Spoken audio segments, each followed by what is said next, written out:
नमस्कार, बहुत स्वागत है आप सभी का। 11 बजे की तमाम बड़ी खबरें लेकर हाजिर हूं मैं शीनम शर्मा। और सबसे पहले बड़ी खबर लखनऊ से। जनेश्वर मिश्र पार्क पहुंचे अखिलेश यादव। जनेश्वर मिश्र की प्रतिमा पर श्रद्धांजलि अर्पित कर रहे हैं। लेकिन भारतीय जनता पार्टी के जो मुख्यमंत्री और सरकार है वो ये चाहती है कि पुलिस भी भारतीय जनता पार्टी की कार्यकर्ता बन जाए। ये जो नए तरह का काम हो रहा है कि पुलिस को भी ये भारतीय जनता पार्टी का कार्यकर्ता बना रहे हैं। जब पुलिस ने सूची दी सब नामों की, तो आखिरकार मुख्यमंत्री जी ने केवल यादव और मुस्लिम का नाम क्यों पढ़ा?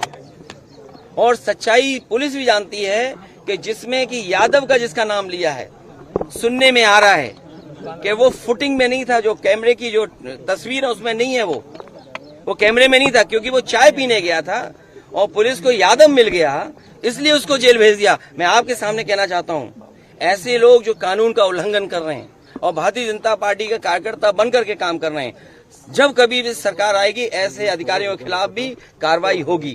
और तीसरा उदाहरण, अभी रुक जाइए, तीसरा उदाहरण अयोध्या का, जिसमें कोई पॉलिटिकल पार्टी, अगर समाजवादी पार्टी ये बात कहती है कि डीएनए टेस्ट होना चाहिए, कैसे मुख्यमंत्री हैं ये, इन्हें कौन राय दे रहा है? ये कानून किसका संशोधित है? ये इन्हीं का संशोधित कानून है 2023 का, जिसमें ये कहा गया है कि डीएनए टेस्ट होना चाहिए अगर 7 साल से ज्यादा किसी की सजा का कोई प्रावधान है तो क्या गलत मांगा? और उनके परिवार के लोग कह रहे हैं, और वहां भी पुलिस सच्चाई जानती है, हमारे पत्रकार साथी भी जानते हैं सच्चाई। वहां की पुलिस जब बीजेपी के इशारे पर और वो सच्चाई से अगर काम करना चाहते तो उन्होंने क्या किया? उन अधिकारियों के खिलाफ कार्रवाई कर दी। तमाम अधिकारी ऐसे हैं जो कह रहे हैं कि हमें तो नौकरी बचानी है, हम क्या करें? हम टेंशन में आ जाएं कि हम भी सर मार दें किसी आदमी के सर पे। आपने देखा नहीं बनारस में क्यूटो में क्या हुआ? अधिकारी पे इतना प्रेशर, इतना प्रेशर, इतना प्रेशर कि वो आकर के सर मार दिया उसके व्यापारी के। सोचिए आप, इसमें तमाम ऐसे लोग हैं, आप अकेले में बात करना कितने प्रेशर में जीवन जी रहे हैं। ये जो भार है इनके पास, मेडल, बैनर और ये तमाम लैनियार्ड और नेम प्लेट और तमाम उसके अलावा ऐसा भार है इनके ऊपर, ये काम नहीं कर सकते, न्याय नहीं दे सकते। और उसका परिणाम ये हुआ कि भेदभाव कर रहे हैं, और ये भेदभाव इसलिए कर रहे हैं कि इनको हर जगह राजनीति दिखाई दे रही है, वोट दिखाई दे रहा है। ये कितना भी कुछ कर लें, अब जनता को इनसे कोई उम्मीद नहीं है। और जब उम्मीद खत्म हो जाए किसी पॉलिटिकल पार्टी से, तो समझ लेना उनका सफाया होना निश्चित है। ये जो हारे हैं, इतना बुरा हारे हैं, जनता इससे भी बुरा इन्हें हराएगी, तभी इनका इलाज हो सकता है।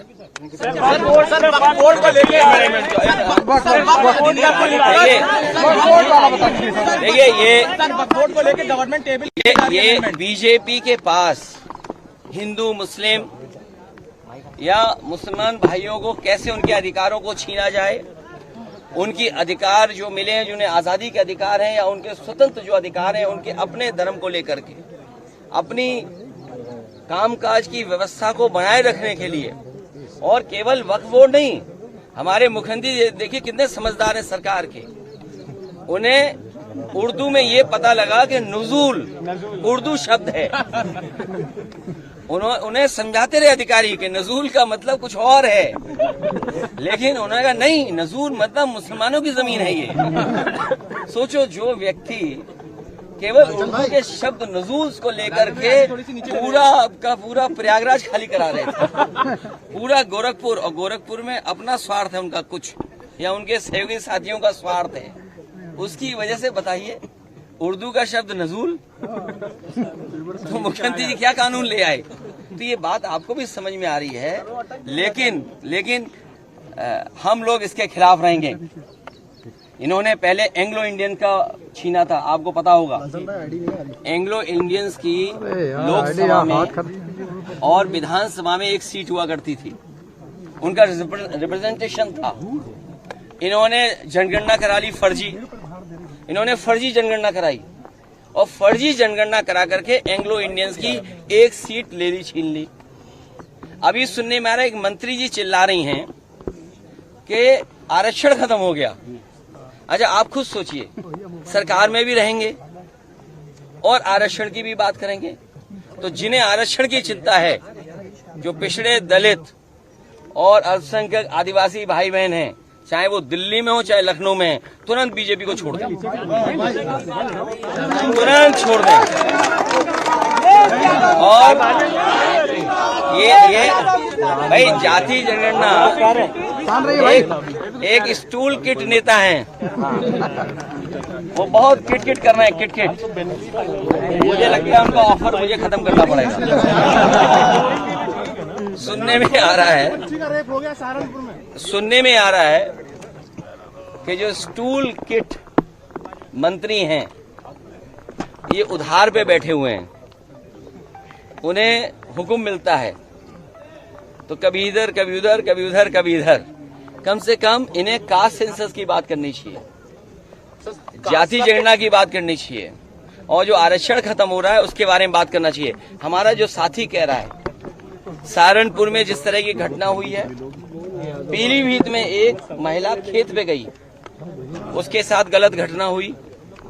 आज सुनने में आ रहा है अयोध्या में भी घटना हुई, और कन्नौज की मैं बता दूं, एक दलित समाज की बेटी, उसके साथ जो घटना हुई, और पुलिस और बीजेपी के लोगों ने मिलकर के एक झूठी कहानी बनाई, उसे पेड़ पे लटका करके बताया कि पेड़ पर वो अपनी आत्महत्या की, और उसका पोस्टमार्टम नहीं हुआ। ये पोस्टमार्टम किसकी वजह से नहीं हुआ है? वहां के बीजेपी के नेता हैं जिनकी वजह से पोस्टमार्टम उस बेटी का नहीं हुआ है। हम तो अखिलेश यादव को लाइव आप सुन रहे थे। अखिलेश यादव ने कहा कि समाजवादी विचारधारा के मजबूत स्तंभ रहे स्वर्गीय जनेश्वर मिश्र।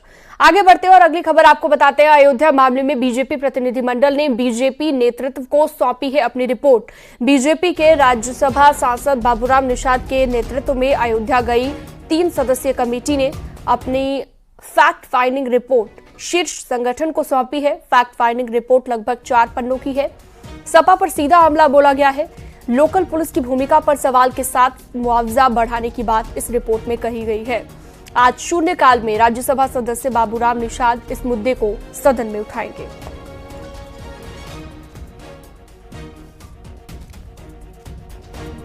तो बड़ी खबर इस वक्त हम आपको बता रहे हैं। अयोध्या में गैंगरेप केस से जुड़ी हुई बड़ी जानकारी। बीजेपी डेलीगेशन ने अपनी रिपोर्ट सौंपी है। क्या क्या आरोप नाबालिग से गैंगरेप को लेकर लगे हैं वो भी आपको बता रहे हैं, और लगातार योगी सरकार का एक्शन भी जारी है, बुलडोजर एक्शन भी लिया गया। पवन गौड़ हमारे साथ जुड़ गए हैं ज्यादा जानकारी के साथ। पवन, अभी क्या लेटेस्ट अपडेट है मामले में? बताया जा रहा है कि रिपोर्ट जो सौंपी गई है उसमें समाजवादी पार्टी पर सीधा हमला बोला गया है, जो बीजेपी डेलीगेशन की रिपोर्ट है। अयोध्या गया था, उसमें जो बीजेपी के राज्यसभा सांसद बाबूराम निषाद, नरेंद्र कश्यप और संगीता बलवंत उस डेलीगेशन में शामिल थे। जो पीड़ित परिवार है उसके साथ मुलाकात की, तमाम तरह की जानकारियां उस परिवार के साथ बातचीत करके उन्होंने ली। उसके बाद आज उन्होंने जो डेलीगेशन गया था, उन्होंने आज अपनी फैक्ट फाइंडिंग रिपोर्ट जो है बीजेपी नेतृत्व को सौंप दी है। नेतृत्व, अगर उसको रिपोर्ट की बात करें तो उसमें सीधे तौर पर बताया गया है कहीं ना कहीं पीड़ित परिवार को अभी भी समाजवादी पार्टी और उसके नेताओं से कहीं ना कहीं खतरा है। लगातार उनको धमकियां मिल रही हैं, कहीं ना कहीं उनके लिए बहुत मुश्किलों का सामना उस पूरे परिवार को करना पड़ रहा है। तो उसको लेकर और जो बीजेपी फैक्ट फाइंडिंग कमेटी जो गई थी, उन्होंने आज नेतृत्व को अपनी रिपोर्ट सौंपी, और नेतृत्व को रिपोर्ट सौंपकर उन्होंने कहा है कि इनके जो पीड़ित परिवार है उसका एक तो मुआवजे की जो राशि है उसको बढ़ाया जाए, उसके साथ साथ उनको पूरी तरह से सुरक्षा मुहैया कराई जाए, जिससे कि पीड़ित परिवार को किसी भी तरह का और खतरा या कोई और जोखिम जो है वो उठाना ना पड़े। तो इसको लेकर लगातार बीजेपी जो नेतृत्व है पूरे अयोध्या की घटना पर निगाह बनाए हुए है। उधर से योगी सरकार का लगातार एक्शन जारी है अयोध्या में को लेकर। आपने देखा लगातार बुलडोजर एक्शन से लेकर तमाम तरह की कार्रवाइयां अयोध्या में की जा रही है। ठीक है, बहुत शुक्रिया विस्तार से जानकारी देने के लिए आपका पवन गौड़।